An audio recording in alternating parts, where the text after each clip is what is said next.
इस चैप्टर में हम लोग पढ़ रहे हैं कि जो एवलिन थी उसको बचपन से थोड़ा थोड़ा कान में प्रॉब्लम थी, उसको सुनाई कम देता था। लेकिन जब वो और बड़ी हो गई तो उसको ये उसकी जो डिसेबिलिटी थी वो ज्यादा बढ़ गई। लेकिन उसको म्यूजिक में इतना इंटरेस्ट था कि वो अपना म्यूजिक के प्रति पैशन जो है वो छोड़ना नहीं चाहती थी। एक दिन उसने एक लड़की को देखा जाइलोफोन बजाते हुए, तो उसको लगा कि उसको भी ये सीखना चाहिए। लेकिन उसके जितने भी सारे टीचर्स थे और जो मेंटर्स थे उन्होंने उसको बहुत डिस्करेज किया कि तुम ये नहीं कर पाओगे क्योंकि तुमको सुनने में थोड़ी दिक्कत होती है।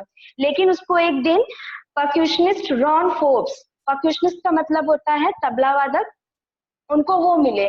तो उन्होंने उसकी प्रतिभा को पहचाना। उन्होंने कहा कि एवलिन को सुनाई नहीं देता है लेकिन उसके अंदर टैलेंट बहुत है और वो म्यूजिक परस्यू कर सकती है आगे के लिए। तो उन्होंने उसको एवलिन को एक तरकीब बताई कि तुम म्यूजिक को सुनने की कोशिश मत करो, उसको फील करो। तो जब उन्होंने तबला तबला प्ले किया उसके सामने, तो एवलिन को भी ऐसा लगा कि उसको जो उसकी तबले की वाइब्रेशंस हैं वो फील हो रही हैं। तो इसीलिए उसने उसको और हेल्प मिली अपना जो म्यूजिक के प्रति पैशन था उसको आगे बढ़ाने के लिए। अब हाँ, फिर उसने बहुत हार्ड वर्क किया अपने लिए and she never look back from that point onwards. और जब उसने इतना हार्ड वर्क किया, एकदम वो डिटरमाइंड हो गई, तो फिर वो कभी भी मुड़कर वापस नहीं देखी। She never looked back at that point onwards. She toured the United Kingdom with a youth orchestra and by the time she was 16, वो पूरा यूनाइटेड किंगडम का उसने टूर किया और किस में गई, ऑर्केस्ट्रा में गई। और अब तक वो 16 इयर्स की हो चुकी थी। She had decided to make music her life. अब उसने संगीत को ही अपनी दुनिया बना लिया। She auditioned for the Royal Academy of Music and scored one of the highest marks in the history of the academy. उसने रॉयल अकेडमी ऑफ म्यूजिक में सबसे ज्यादा नंबर लिए, उसने ऑडिशन किया और सबसे ज्यादा नंबर उसी के आए। She gradually moved from orchestral work to solo performances. अब वो ऑर्केस्ट्रा को छोड़कर, ग्रुप को छोड़कर किसके साथ जाने लगी, सोलो गाने लगी। At the end of her 3-year course, she had captured most of the top awards. और उसने अपने 3 साल के कोर्स में सबसे ज्यादा अवार्ड्स पाए और सबसे बड़े बड़े अवार्ड्स पाए। And for all this, Evelyn won't accept any hint of heroic achievement. लेकिन फिर भी इतना कुछ अचीव करने के बाद भी एवलिन ने कभी ऐसा नहीं जताया कि उसने बहुत बड़ा कोई महान काम कर दिया या बहुत बड़ा अचीवमेंट ले लिया। If you work hard and know where are you going, you will get there. And she got right to the top. अगर आप बहुत कड़ी मेहनत करते हैं और आपको पता है कि आपका पैशन क्या है, आपको क्या चाहिए लाइफ में, तो फिर आपको उसको प्राप्त करने से कोई नहीं रोक सकता। And she got right to the top. और वो जो चाहती थी, जिस फील्ड में वो थी, उसमें वो सबसे ज्यादा टॉप कर रही थी। The world's most sought after multi-percussionist with a mastery of some 1,000 instruments and hectic international schedule. वो पूरे वर्ल्ड में सबसे ज्यादा फेमस हो गई तबला वादन के लिए और कई सारे और म्यूजिकल इंस्ट्रूमेंट बजाने के लिए। और वो काफी वर्ल्ड वाइड इंटरनेशनली उसका बहुत ज्यादा परफॉर्मेंस हर जगह होने लगी। It is intriguing to watch Evelyn function so effortlessly without hearing. ये देखना बहुत ही रोमांचक था कि बिना सुनाई दिए एवलिन इतनी अच्छे से कैसे परफॉर्म कर सकती है। In our 2-hour discussion, she never missed a word. पूरा 1-2 घंटे के डिस्कशन में वो एक भी वर्ड मिस नहीं करती। Men with bushy beards give me trouble, she laughed. It is not just watching the lips, it's the whole face, especially the eyes. She speaks flawlessly with a Scottish lilt.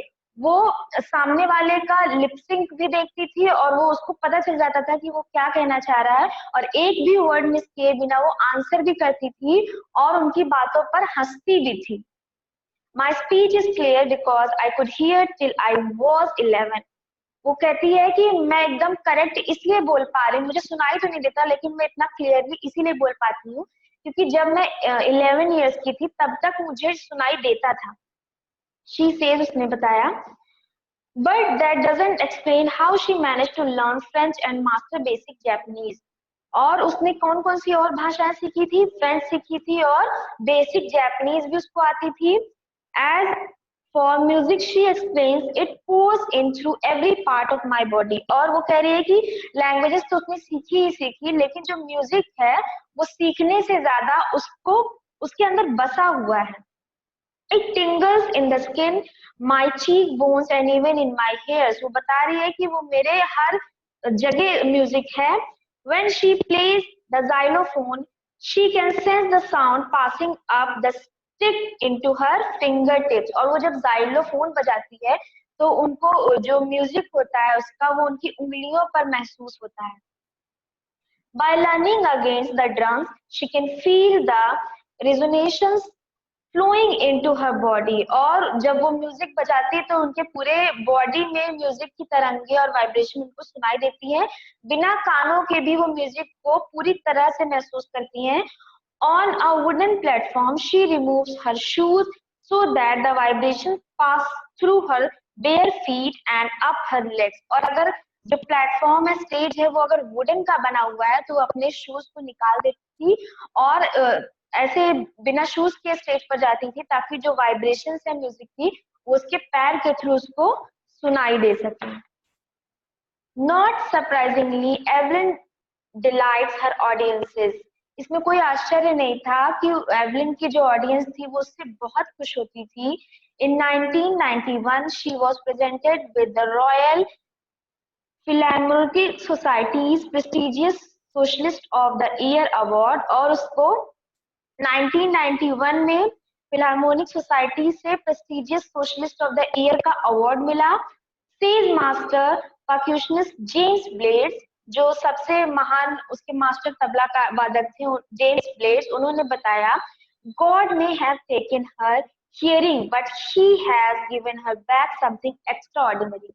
तो जो तबला वादक James blade थे उन्होंने बोला कि भगवान ने इससे सुनने की क्षमता तो छीन ली है, लेकिन इसको एक बहुत ही असाधारण संगीत की ताकत भी दी है। What we hear she feel, जो हम कानों से सुनते हैं वो ये महसूस कर सकती है। Far more deeply than any of us, हम सब में से सबसे ज्यादा गहराई से म्यूजिक को ये महसूस करती है। That is why she expresses music so beautifully, इसीलिए ये म्यूजिक को इतने अच्छे से एक्सप्रेस कर पाती हैं। Evelyn confesses that she is something of a workaholic. Evelyn ने बताया कि वो बहुत ज्यादा उसको काम करना पसंद है। I have just got to work often harder than classical musician। वो बताती है कि मैं बहुत ज्यादा मेहनत करना चाहती हूँ म्यूजिक के लिए, but the rewards are enormous। Apart from the regular concerts, Evelyn also gives free concerts in prisons and hospitals. और वो उनके लिए, एवलिन के लिए म्यूजिक को परफॉर्म करना ही जरूरी है, रिवॉर्ड ज्यादा मायने नहीं रखता। वो कॉन्सर्ट में तो गाती ही थी, लेकिन प्रिजन में, जेल में जाकर हॉस्पिटलों के लिए भी बहुत ज्यादा उन्होंने परफॉर्मेंस दी है। She also gives her priority to classes for young musician. और वो इतना ज्यादा वर्कोहॉलिक थी कि वो फ्री टाइम जब मिलता था तो जो यंग म्यूजिशियंस होते थे उनको भी ट्यूशंस देती थी। Anne Richland of the Beeful Fund of Deaf Children says she is a shining inspiration for deaf children। और जो deaf बच्चों के लिए जो एक फंड का काम करती थी, जो कोई एनजीओ चलाती थी, उन्होंने बताया कि ये एवलिन जो है ये डीफ बच्चों के लिए एक बहुत बड़ी प्रेरणा है। They see that there is nowhere that they cannot go। और एवलिन की वजह से जो डीफ बच्चे हैं जिनको सुनाई नहीं देता है उनको भी ये प्रेरणा मिलती है कि जब एवलिन इतना कुछ कर सकती है तो वो भी कुछ भी कर सकते हैं। Evelyn Glenny has already accomplished more than most people twice her age। Evelyn Glenny जो है वो अपने एज से डबल लोगों के साथ compete कर चुकी हैं। She has brought persuasion to the front of orchestra. और उन्होंने तबले को ऑर्केस्ट्रा में बहुत बड़ा मुकाम दिला दिया। And demonstrated that it can be very moving. और उन्होंने इसको बहुत अच्छा एक वाद्य यंत्र के रूप में पहचान दिला दी। She has given inspiration to those who are handicapped, और वो उन सभी लोगों के लिए एक प्रेरणा का स्रोत है जिनके कोई भी जिनको फिजिकली डिसेबिलिटी है। People who look on her to her and say if she can do it, I can। और जो लोग भी उनको देखते हैं, चाहे वो फिजिकली डिसेबल्ड हो या फिर वो सही हो, नॉर्मल हो, उनको ऐसा प्रेरणा मिलती है कि जब एवलिन इतना कुछ अचीव कर सकती है तो हम क्यों नहीं। And not the least, she has given enormous pleasure to millions। और इतना ही नहीं, उन्होंने बहुत सारे लोगों को बहुत ज्यादा खुशियां भी दी हैं म्यूजिक के प्रति। तो ये चैप्टर आपका, ये पार्ट 1 यहाँ से एंड होता है। कोई दिक्कत? सबको समझ में आया? Yes ma'am. इसके जो हार्ड वर्ड्स है उसको देख लीजिएगा। अब पार्ट जो सेकंड है, the shehnai of Bismillah Khan, उसको निकालिए। मैम वो निकल गया। अच्छा, स्टार्ट करते हैं। Emperor Aurangzeb banned the playing of a musical instrument called pungi in the royal residence for it had a shrill, unpleasant sound। तो औरंगजेब ने एक इंस्ट्रूमेंट था जिसका नाम पुंगी था, उसको रॉयल रेसिडेंट में बजाना बंद करवा दिया क्योंकि वो बहुत ही अनप्लीजेंट था सुनने में। उसकी जो म्यूजिक थी वो सुनने में अच्छी नहीं लगती थी। Pungi became the generic name for reeded noise makers. और ये जो इंस्ट्रूमेंट था, ये जो लोग थे सुनने वाले, उनको अच्छा नहीं लगता था सुनने में, ऐसा लगता था कि बहुत शोर हो रहा है उससे। Few had thought that it would one day be revived। और कुछ लोगों का ये भी मानना था कि आज नहीं लेकिन आगे चल के ये फिर से प्रचलन में आएगा। A barber of a family of professional musicians who had access to the royal palace decided to improve the tonal quality of the pungi। और एक बाबर थे, नाई, उन्होंने ये डिसाइड किया कि वो राजमहल में जाएंगे और इस वाद्य यंत्र को थोड़ा और अलग तरीके से रिप्रेजेंट करेंगे और इसको अच्छा बनाएंगे। He chose a pipe with a natural hollow stem that was longer and broader than the pungi and made 7 holes of the body on the body of the pipe। उन्होंने एक पाइप निकाला, उन जो बार्बर थे, नाई थे, उन्होंने एक पाइप लिया और उसमें कई सारे होल्स किए और उसको थोड़ा पुंगी से थोड़ा और अलग तरीके से बनाया। When he played on it, और जब उन्होंने ये वाला वाद्य यंत्र बजाया, closing and opening some of these holes, soft and melodious sounds were produced। और उन जो होल्स थे उनको ऐसा उन्होंने प्ले किया कि उससे बहुत अच्छा सॉफ्ट और बहुत ही मेलोडियस म्यूजिक निकला। He played the instrument before royalty and everyone was impressed। और उन्होंने सारे राजघराने के सामने ये इंस्ट्रूमेंट बजाया और जितने भी लोग थे वहां पर सारे लोग इम्प्रेस हो चुके थे। The instrument so different from the pungi had to be given a new name। और वो इतना अलग था कि उसको एक नया नाम देने की सोचा गया। As the story goes, since it was first played in the Shah's chambers and was played by a nai, the instrument was named the shehnai। और क्यों? क्योंकि इसको कहाँ बजाया गया था? शाह लोगों के घर में बजाया गया था और नाई के द्वारा बजाया गया था, तो इसका नामकरण क्या हो गया? शहनाई। The sound of shehnai began to be considered auspicious। और जल्दी ही जो शहनाई का साउंड था उसको बहुत ही शुभ माना जाने लगा। And for this reason, it is still played in temples and an indispensable component of any North Indian wedding। और इसीलिए इतना ये शुभ माना जाने लगा शहनाई का साउंड कि इसको मंदिरों में और शादियों में बजाने जाने लगा। In the past, the shehnai was part of the Naubat and traditional ensemble of 9 instruments found at royal courts। और रॉयल कोर्ट्स में यानी कि जो शाही दरबार था वहां पर जब नौबत करके कोई प्रोग्राम होता था, ट्रेडिशनल प्रोग्राम होता था, तो वहां पर भी और सारे इंस्ट्रूमेंट के साथ शहनाई को प्ले किया जाता था। Till recently it was used only in temples and weddings। और उसके बाद इसको सिर्फ कहाँ बजाया जाने लगा? टेम्पल्स में और वेडिंग्स में। The credit for bringing this instrument into the classical stage goes to Ustad Bismillah Khan। और क्लासिकल स्टेज पर, साहित्यिक शास्त्रीय स्टेज पर इसको आगे ले जाने का, इस इंस्ट्रूमेंट को आगे ले जाने का पूरा श्रेय किसको जाता है?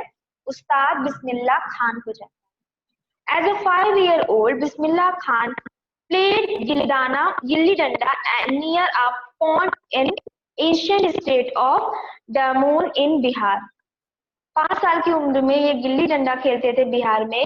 He would regularly go to the nearby Bihari ji temple to sing the Bhojpuri chaita, और वो एक मंदिर में जाया करते थे बिहार में ही, जहाँ पर वो भोजपुरी में क्या गाते थे? चैता गाते थे। At the end of which he would earn a big laddu weighing 1.25 kg, और जब वो गा लेते थे तो उनको इनाम के तौर पर एक बड़ा सा लड्डू दिया जाता था, a prize given by the local maharaj, और वहीं के महाराज के द्वारा उनको ये प्राइज दिया जाता था। दिस हैपेंड 80 years ago, और ये कब की बात है? 80 years पहले की बात है। And the little boy has traveled far to earn the highest civilian award in India, the Bharat Ratna, और वही जो बच्चा एक लड्डू जिसको प्राइज में मिलता था मंदिर में गाने के लिए, उसको आगे चल के इंडिया का सबसे बड़ा प्राइज भारत रत्न दिया गया। Born on 21st March 1916, Bismillah belongs to a well-known family of musicians from Bihar. वो उनका जन्म हुआ 21 मार्च 1916 को, और बहुत अच्छे घराने में उनका जन्म हुआ जहाँ पर म्यूजिक बहुत प्रचलित था। His grandfather Rasool Bux Khan was the शहनाई रवाज ऑफ भोजपुरी किंग्स कोर्ट। उनके जो ग्रैंडफादर थे वो भोजपुरी किंग्स के यहाँ पर शहनाई बजाया करते थे। His father पैगंबर बख्श, उनके पिता पैगंबर बख्श, and other parental ancestors were also great shehnai players, और उनके जितने भी परिवार में लोग थे, बहुत सारे लोग शहनाई बहुत बजाया करते थे। The young boy took to music early in life, और सारे फैमिली में जब इतने बड़े बड़े शहनाई के प्लेयर थे तो बचपन से ही बिस्मिल्लाह खान को भी म्यूजिक की ट्रेनिंग दी जाने लगी। At the age of 3, when his mother took him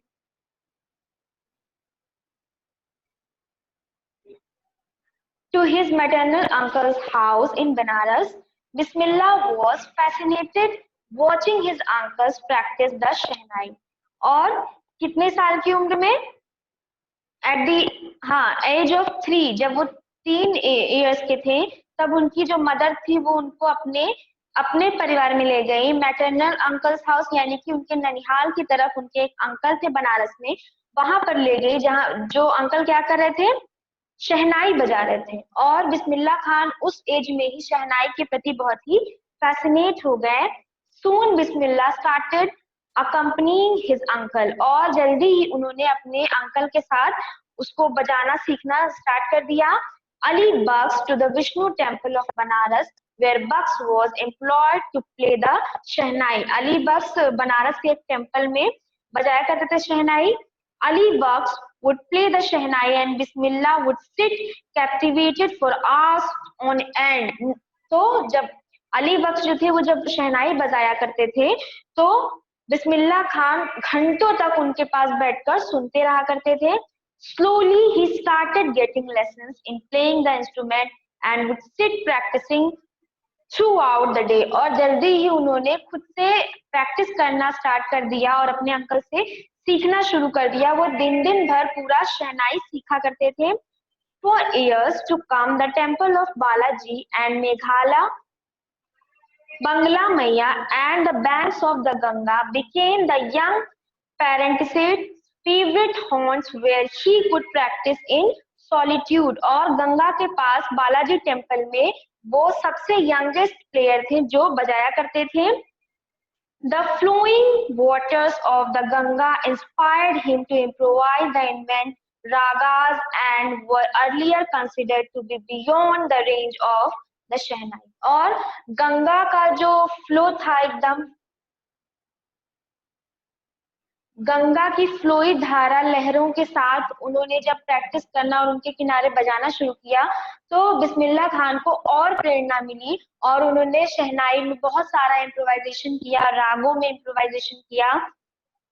At the age of 14, Bismillah accompanied his uncle to the Allahabad Music Conference और 14 की एज में बिस्मिल्लाह खान ने अपने अंकल के साथ इलाहाबाद के म्यूजिक कॉन्फ्रेंस में पार्ट लिया। At the end of his recital, Ustad Fayaz Khan patted the young boy's back and said, और जब उन्होंने अपना परफॉर्मेंस दिया तो उस्ताद फयाज खान आकर उनकी पीठ थपथपाई और कहा, work hard and you shall make it. उन्होंने कहा कि ऐसे ही परिश्रम करते रहो और तुम बहुत अच्छा करोगे।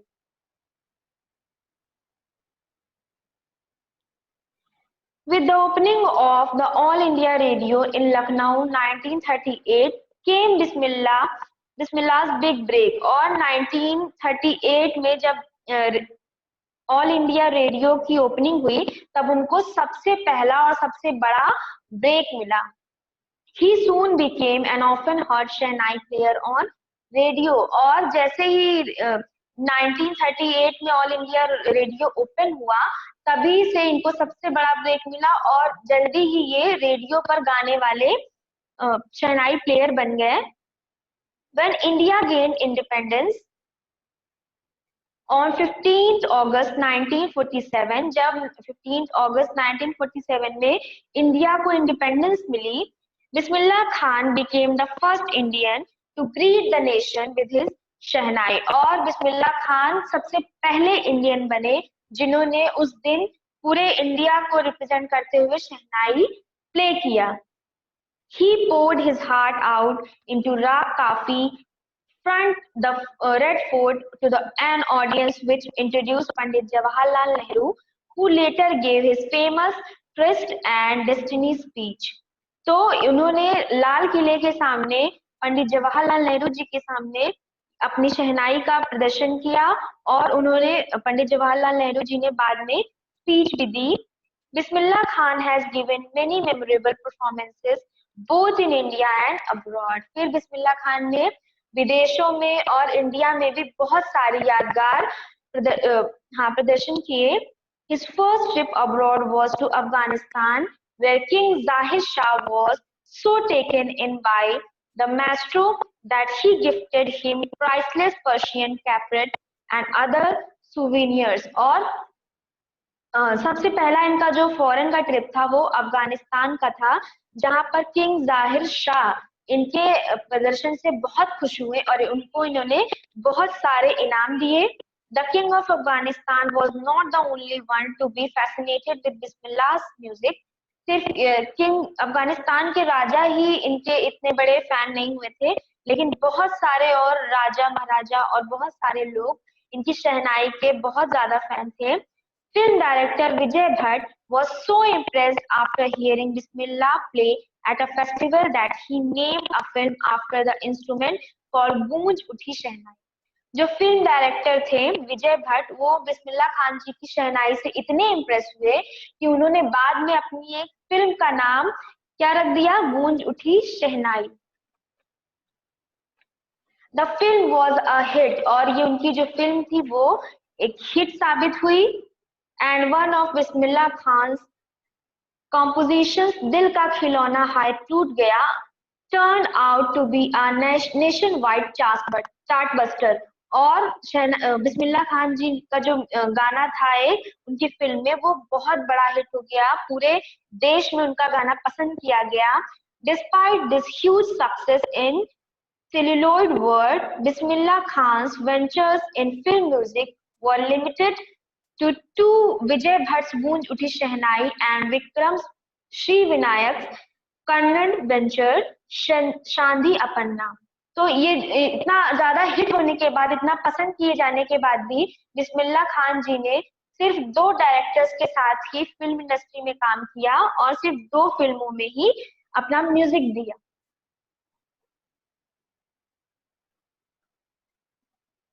I just can't come to terms with the artificiality and glamour of the film word he says with emphasis. और उन्होंने फिल्म वर्ड को छोड़ते हुए ये कहा कि उनको ग्लैमर वर्ड जो बॉलीवुड इंडस्ट्री जो फिल्म है उसका जो ग्लैमर वर्ड है और जो उसका आर्टिफिशियलिटी है, जो उसका बनावटीपन है, वो उनको पसंद नहीं आता, वो उनके लायक नहीं था। Awards and recognition came thick and fast. और बहुत सारे अवार्ड, बहुत सारे बड़े बड़े अवार्ड्स इनको दिए जाने लगे। Bismillah Khan became the first Indian to be invited to perform at the prestigious Lincoln Center Hall in the United States of America. United States of America के Lincoln Center Hall में ये first ऐसे भारतीय थे जिनको invite किया गया।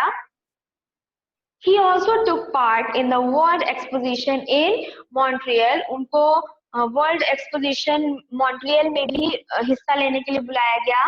In the Cannes art festival and in the Osaka trade fair, इन सब जगहों पर इनको इनवाइट किया गया।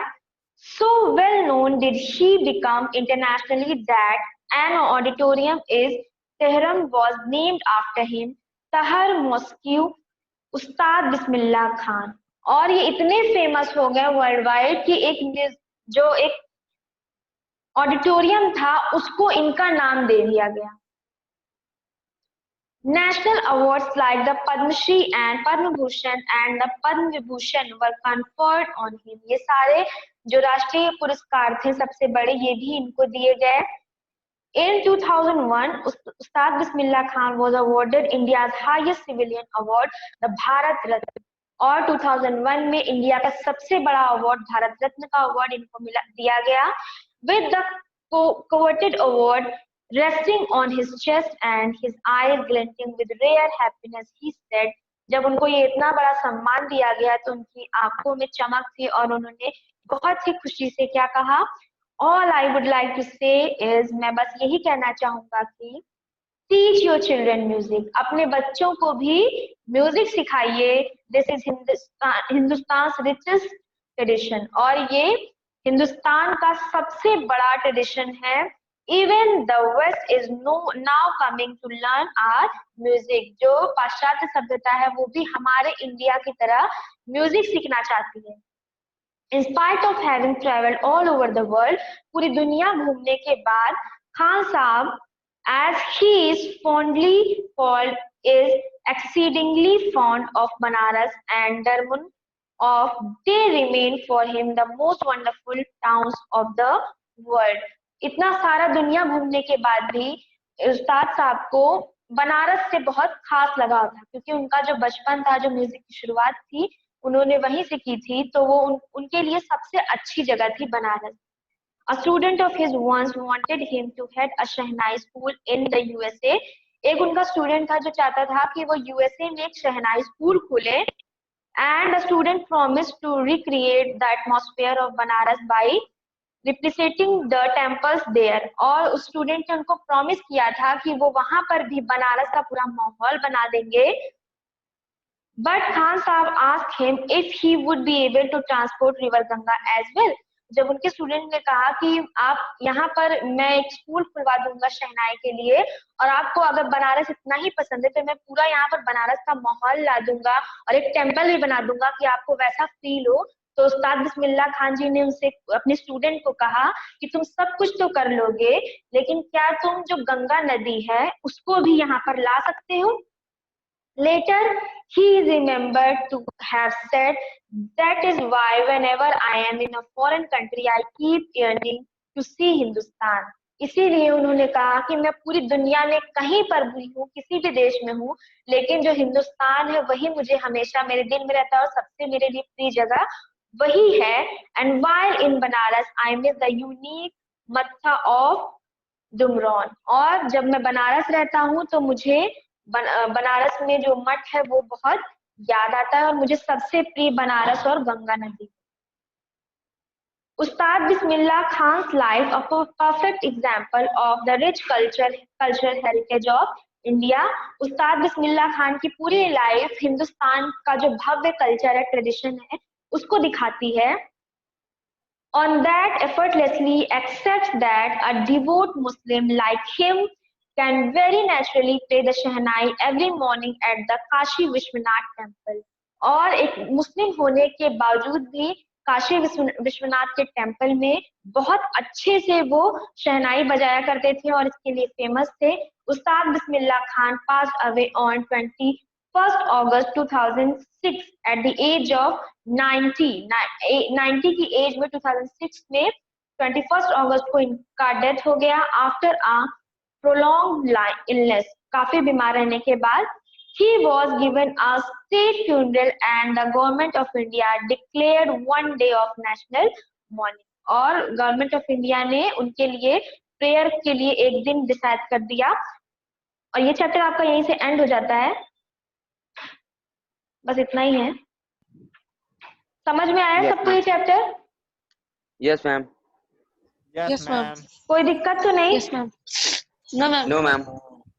चलिए फिर नेक्स्ट क्लास में हम लोग चैप्टर नंबर 3 पढ़ेंगे। Yes, ma'am. Thank you students, Good morning. Bye, ma'am. Bye.